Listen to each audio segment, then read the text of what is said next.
Pony Fantasy V, Exodus of the Void by G.M. Blackjack. Chapter 22, The Barrier Siege. The doctor was a brown stallion with a young body that contrasted his wise blue eyes. "It's all ready," he said, turning to the group that had gathered. Griffins and ponies, most of which were soldiers. "May I present the Nautilus?" Behind him, sitting on the ocean, was a metallic ship. However, unlike other ships, there was no obvious deck. Everything was sealed, and the door led inside. There were no sails, only a large propeller on the back, and a few smaller ones along the sides. Ridges and spines lined the ship, giving it the impression of a large metallic shellfish. "This thing travels underwater?" Rarity wondered aloud. "Amazing." The doctor smiled sadly. "I wish it didn't have to be used in this way. I designed the Nautilus to explore the depths of the oceans for science, not for this." Twilight nodded in sympathy. "I understand. I created machines to harvest energy from the crystals. The machines weakened the crystals enough for X-Death to easily shatter them." She sighed. "Sometimes our devices get used for what we don't want." The doctor nodded sadly. "It is how it is. Please bring her back in one piece, okay?" Maud nodded. "We shall." She raised her right front hoof. "Soldiers, load up." The pony and griffin squads rushed into the submarine, leaving just Maud, the Warriors of Light, and Starlight, along with a few ponies and a griffin who wanted to see them off. Gilda gave everyone a thumbs up. "Good luck. You'll need it." Fluttershy rushed Pinky into a hug. "I don't want to have to save you again." "You won't have to," Pinky said, giggling. "I'll be back just fine. And we'll have cake." "We always have cake," Fluttershy noted. "And that's what's awesome about it," Pinky giggled. Limestone walked up to Pinky and fixed her with a steeled look. The angry outside broke down, and the sisters embraced. "Don't get yourself killed," she said. "You either," she said to Maud. "Dying is never my intent," Maud assured her. Rainbow Dash looked at the three of them. "Wait, Pinky, how many sisters do you have?" "One more. Oh, look, she's right over there." Another gray mare walked up to them, but she said nothing. She was mostly covered in a long, flowing cloak, her muzzle and eyes barely visible. Something about her eyes made them stand out, almost as if they were slightly glowing. She looked right at Pinky and Maud, then aggressively hugged them both. Then she backed away and left without saying a word. "Marble doesn't talk much," Pinky said, "but she's really cool once you get to know her." "She rarely lets anyone know her," Limestone muttered. "Limestone!" Pinky chided. "Yeah, fine. I need to be nicer to my sister." She sighed. "I'll be organizing the armies, ready to strike at X-Death's little island of power the moment the shield goes down. We will make him pay." Rainbow Dash whooped. "You bet we will!" "All aboard!" Applejack yelled, wanting to get a move on. The mares walked into the submarine, leaving Gilda, Fluttershy, and the Pie Sisters behind. They quickly found out that the inside of the Nautilus was extremely cramped, dark, and full of low-hanging ceilings that unicorns hit their horns on regularly. "Functional," Twilight observed, "but absolutely ghastly to look at," Rarity shivered. They made their way deep into the belly of the beast. While they maneuvered through the corridors, the door to the Nautilus slid shut and sealed itself. The bulky craft slowly sunk beneath the waves, the propeller revving up and driving the submarine forward. They descended beneath the waves, heading right for the exposed area of the tower. "What was that?" Rarity asked, obviously the least comfortable in the surroundings. "Just cut through a giant squid," Maud commented. Nothing to be concerned about. The Nautilus is designed to face off against all the sea monsters. That doesn't make me feel any better, dear. Maud didn't respond. Rainbow Dash glared at the wall. Are we there yet? She asked for the 100th time. Yes, Maud responded. How much Wait, what? I said we're there, Maud said. Come with me, she announced, trotting out of the dark control room. Starlight let out a breath of air. Thank goodness. I was finding it hard to breathe in here. They walked back to the main entrance to the submarine. Maud pressed a few buttons, and the door slid open, revealing a white wall in front of them. It was a little wet, and water was dripping from the edges of the doorway. Maud took a deep breath. Stand back. I have to break through the wall without breaking the seal we have keeping the ocean out. She stood on her hind legs and pressed one of her front hooves to the wall. She pulled back her hoof and ran it forward with immense force and precision. A hoof-sized hole appeared in the metallic wall. She looked in through the hole.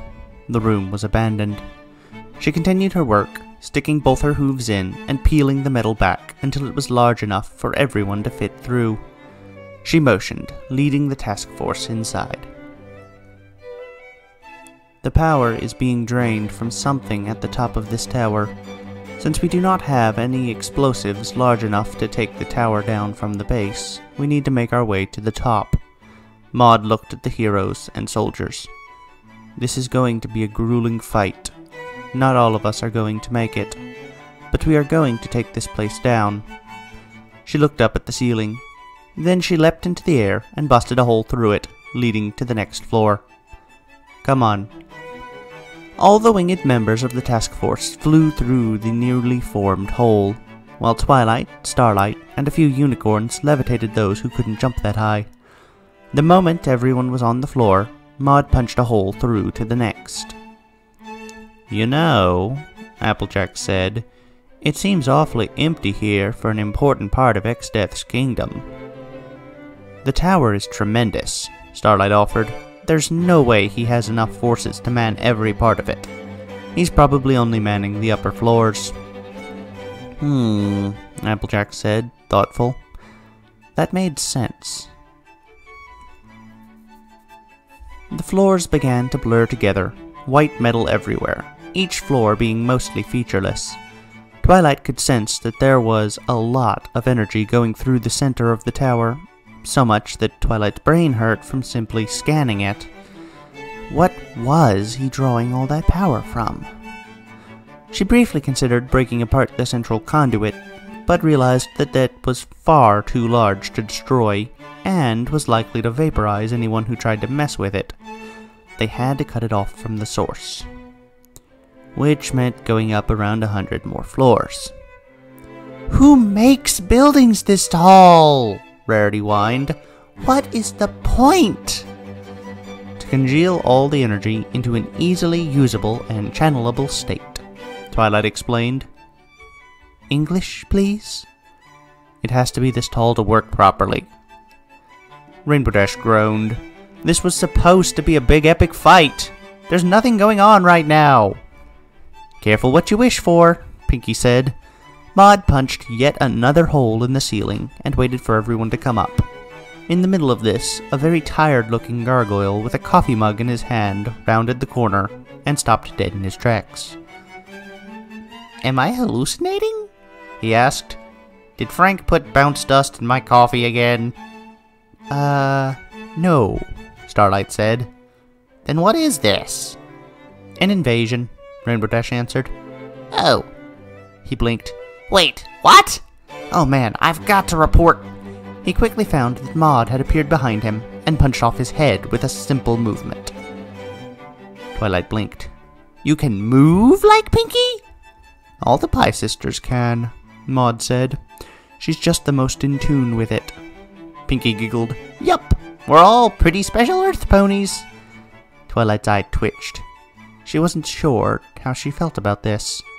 Come on, Pinkie yelled. It's just getting started. Minutes later, they arrived at a floor where they could easily hear a commotion above them. "Ground floor?" Twilight asked. "Possibly," Maud said. "We will have to be more tactical about this one." Rarity nodded. "Of course." She lit her horn and increased the speed of everyone present and raised magical shields. "Anything else, dears?" "Draw weapons," Applejack said. "This is about to get hairy." Maud pulled out some spiked shoes out of her saddlebag and readied her helmet. She looked ready for battle, save for the still expressionless face. "On 3. 1, 2, 3. She bashed right through the ceiling and into the next floor, blasting the servants of Exdeath away from the ground. The griffins and pegasi quickly filed in after her, using the power of surprise to mow down the dozen or so gargoyles in the room. "Everyone!" Twilight yelled. "Make your way to the top by any means necessary!" The real siege had begun. Weapons of all kinds clashed. Swords, axes, bows, and guns all plowed through their counterparts. Gargoyles fell like flies, but griffins and ponies still went down, despite Rarity's spells. "Hey there," Pinky said to the gargoyles. "How would you like to dance?" She quickly ran up to one gargoyle and suplexed him into another, all while doing a tap dance. "Dancing is awesome," she noted, dodging all the bullets and blades effortlessly, then simply generating a ton of water around herself and flushing the gargoyles with it. Rarity and Rainbow Dash were back to back, Rarity buffing Rainbow Dash's every attack, and Rainbow Dash discovering that she had a new spell that ate away the very flesh of those it hit. "That is disgusting," Rainbow Dash mentioned. "So, since when has that stopped you from doing anything?" "Good point. Face the wrath of the flesh-eating spell!" Her wings lit up in dark, unpleasant green, and gargoyles fell like flies, a green and red mist eating at them and muffling their screams. Twilight found herself with the Griffin squad, raising her magical shield to block incoming projectiles, while the griffins returned fire. She discovered that the griffins were great soldiers, scarily effective in how they used their weapons to take out the gargoyles' weak points, sometimes in bloody and brutal ways. She winced more than a few times, but kept on fighting. Starlight and Applejack found themselves fighting alongside Maud. Applejack found she appreciated the magistrate's style, up close, personal, and down to earth. She rarely used that strange, moving ability she shared with Pinky, preferring to fight as things were, using her extreme strength to her advantage. Applejack was using her sword and strength alongside Maud, fighting right alongside one of her mother's greatest friends. She felt good about it, despite the death happening all around her. Starlight was just muttering to herself, wondering why she came on this mission in the first place, blasting enemy after enemy with magic laser after magic laser. Eventually, the entire room was devoid of able-bodied gargoyles. A dozen ponies and griffins had fallen in the fight. "There will be reinforcements," Maud said. "Let us not waste time." She punched a hole in the wall, revealing the outside. Sunlight poured into the room. "Everyone who can fly, grab someone who can't, and get to the top of the tower. We're flying to the top." Rainbow Dash picked up Rarity and took off into the sky. Maud, to her credit, started crawling up the outside of the tower like it was a ladder, her hooves creating holds as she went. Pinky was somehow hanging onto Maud's tail throughout this. Starlight levitated herself with Applejack on her back out into the sun, leaving Twilight to be picked up by one of her new griffin friends. The task force flew up the side of the tower, a streak of rainbow energy leading them. Then the lasers began to shoot at them. A few pairs went down. Twilight began to raise barriers while her griffin carried her. "Everyone, defend the flyers!" The unicorns obeyed, raising magic shields everywhere they could. But it wasn't good enough. Whatever was shooting at them was extremely powerful and cut through most of the shields. Rainbow Dash shouted, realizing that most of the lasers were trying to hit her. With Rarity on her back, she found it hard to dodge them all. Rarity, meanwhile, was just holding on for dear life. Maud ripped a side of metal plating from the tower and tossed it down to the ground where the lasers were coming from. The crunch was very satisfying, but it was not enough to destroy the laser machines. Pinky reached deep within herself and summoned a tidal wave from her hooves, washing the ground far below them with torrents of water. But it still didn't disable all the lasers. XXII griffins kept falling. Twilight was trying her best to protect the others, but in her folly she forgot to protect the griffin carrying her. In a blast of energy, her pilot's chest was obliterated, and the upward force of the wings stopped. Twilight began to fall. She closed her eyes, wishing really, really hard that she had wings, or that someone would save her, or that the water on the ground was soft. She didn't hit the ground. She opened her eyes, realizing she was enveloped in a cloud of lavender magic. She was levitating herself. She laughed. "Ha! Take that, Starlight! You're falling behind!" Starlight yelled back. "Come on!" Twilight felt the tug of Starlight's telekinesis add to her own, and she flew up the side of the tower, faster than before. "Almost there!" Rainbow Dash yelled back, straining herself as much as she dared. Just as she cleared the top of the tower, a laser clipped her in the wing, and she fell to the roof. The rest of the task force, or what remained of it, landed beside her. She picked herself up off the ground and made sure Rarity was okay before focusing on the top of the tower. It was a flat roof, with almost no features on it at all. However, in the center was a gigantic black sphere, shooting unholy purple energy into the tower from above. "What is that?" Twilight asked. "No idea," Maud said, "but it's the power source. It must be taken out." Maud reached into the ground and took up a large chunk of the floor and tossed it at the sphere at high speeds. Nothing happened. Twilight reached deep within herself and blasted the sphere with the strongest laser she could muster. It twitched, but otherwise nothing changed. "That's not good," Applejack said. Pinky frowned. "I know we can do something to it. I just don't know what." Rainbow Dash's ears perked as Rarity healed her wings. "I have an idea."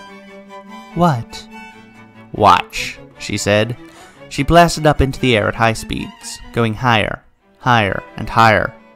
Without Rarity on her back, she quickly escaped the range of the laser turrets.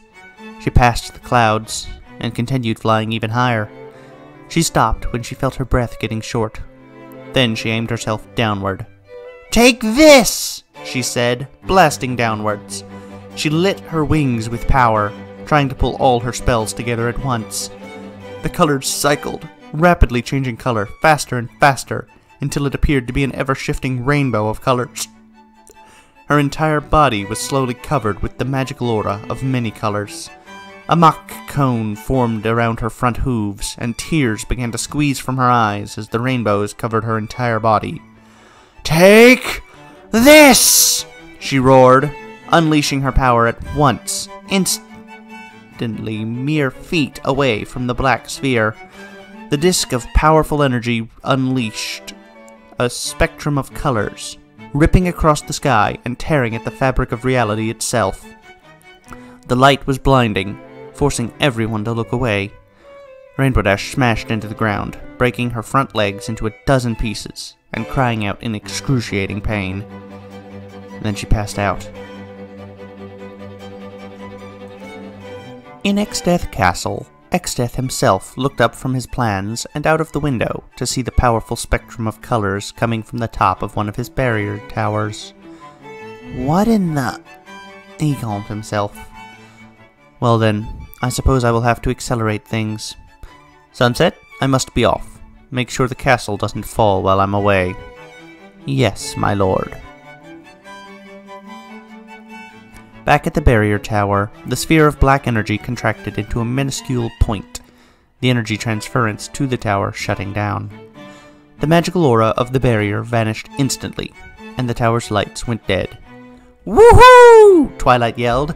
"Rainbow Dash, you—" "Oh." She winced. "Rarity, can you—" "The injury is severe," Rarity said.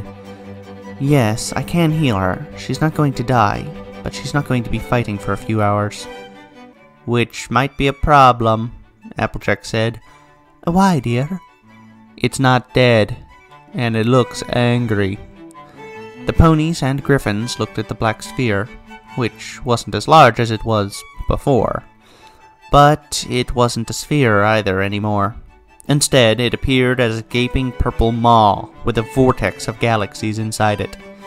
It struck them all as some kind of unnatural portal to a different reality. It roared, lifting a unicorn off the ground and sucking it right into its maw. The unicorn was vaporized the moment it touched the mouth. Everyone reeled, save for Maud, whose expression didn't change. "Take it out," she said. "We cannot take any chances that the power will be reinstated. Destroy the source." The source apparently understood this remark and fired several black beams of energy at the offending individuals. The soldiers dodged them all. Pinkie produced her party cannon. "It's your birthday, source!" The cannon fired several wind spells at the source. "And hopefully, your death day!" "That was dark," Starlight observed, blasting the source with the laser of her magic. I'm not always a chipper humor kind of mare. I can even do gallows humor." "Let's not right now," Starlight said, plugging more magic into her attacks. The source didn't seem to care. It sucked in some griffins and made a strange gurgling sound that suggested it was getting hungrier the more it ate. Twilight shook her head. "What is this thing? It doesn't seem to care at all about magic." Applejack went crazy at that moment, lifting her sword and charging right at the creature. "Applejack, no!" Rarity yelled, but the Earth Pony wasn't listening. She drove her sword right into the creature's base. It was not happy at this, and attempted to suck her right in. Twilight and Rarity instantly acted, pulling against the source's magic with their own telekinesis. Applejack was slowly still drifting towards the gaping maw. "Bring it, Starmouth!" Applejack roared, having lost all reason and swinging her sword around madly. "Applejack!" Pinkie yelled, looking around frantically for something to do, something to save her friend. Then she saw Maud walking towards the source, expressionless. "Maud! No!" Pinkie yelled. Maud turned to look at Pinkie. Her face broke. She smiled at Pinkie, a tear falling down her face. Pinkie understood exactly what that look meant. "You need her. You don't need me. There isn't another way." "Maud!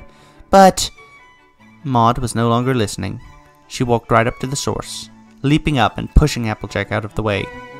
Her face turned sour, eyes angry and mouth scowling. "Die!" she roared. As she was sucked into the gaping maw, she punched upward, hitting the mutant beast's head from inside in the last possible moment. Everything exploded in a murky blackness. Then the dust settled. The tower was silent. Pinkie's hair went flat. "No," she said. "No! I was going to stop this from happening!"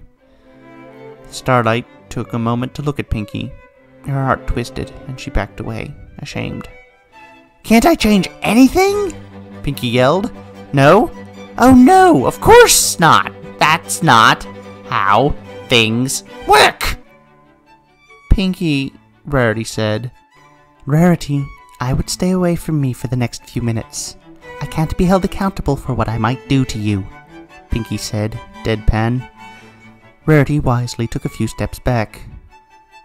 Applejack spoke next. "Pinkie?" "What?"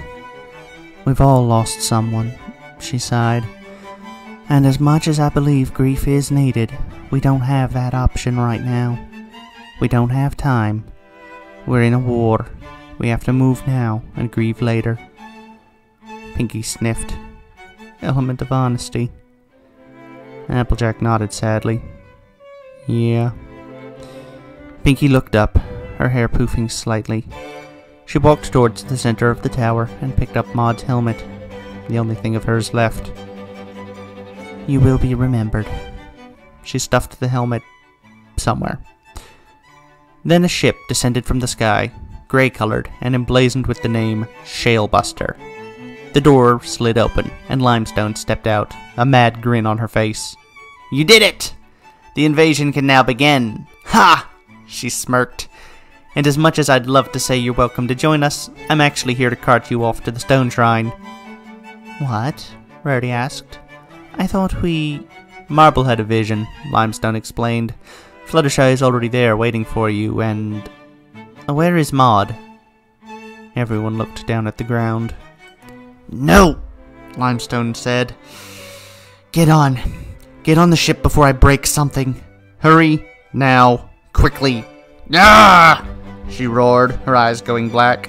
"Get in and activate the dropship. It will take you to the shrine. We will be mutilating this pathetic island." Everyone scrambled into the Shalebuster, the Warriors of Light and Starlight beelining for the dropship. Marble was already on board, and she was crying a pool of tears. As the dropship left, Pinky and Marble hugged each other, neither speaking. Both winced when they heard the roar of their sister going completely berserk on the armies of XXII. The war had truly begun, and they weren't fighting in it.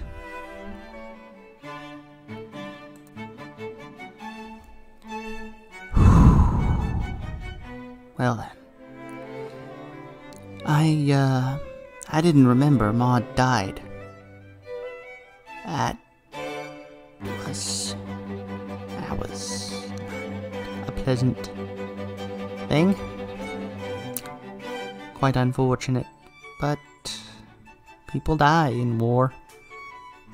As Pinky said when in Amber Ashes, if you get into a fight with armies, people are going to die. That's how things work. Maud, the griffins, ponies, even the gargoyles don't seem like bad people, although I do wonder why they're working for XXII. It's just unfortunate all around.